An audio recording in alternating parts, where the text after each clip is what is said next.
ઘરમાં કંકાસ વધશે। ભૂલથી પણ ખુલ્લો ન રાખતા બાથરૂમનો દરવાજો।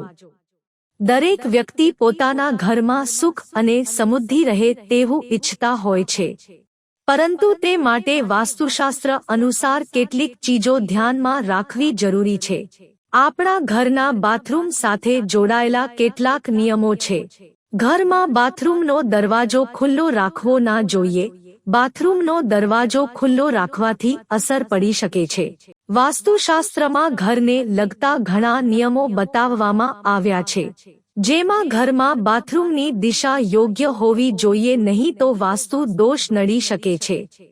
બાથરૂમના દરવાજાને લઈ વાસ્તુમાં ઘણા નિયમો છે। તે યોગ્ય દિશામાં હોવો જરૂરી છે। બાથરૂમમાં ભૂલોની અસરને કારણે ઘરમાં વાસ્તુદોષ નડી શકે છે। ઘણા લોકો ઘરમાં બાથરૂમનો દરવાજો ખુલ્લો મૂકી દેતા હોય છે। આ ટેવ તેમને ભારે પડી શકે છે। જાણીએ બાથરૂમના દરવાજાને ખુલ્લો રાખવાને લઈ થતી અસર। બાથરૂમનો દરવાજો ખુલ્લો રાખવાથી હંમેશા ઘરમાં નેગેટિવ એનર્જી આવતી હોય છે। ખુલ્લો બાથરૂમનો દરવાજો છોડી દેવાને કારણે જીવનમાં ઘણી પરેશાનીઓ આવવા લાગે છે। ઘરનો માહોલ અસંતુલિત થવા લાગે છે। વાસ્તુ નિયમ।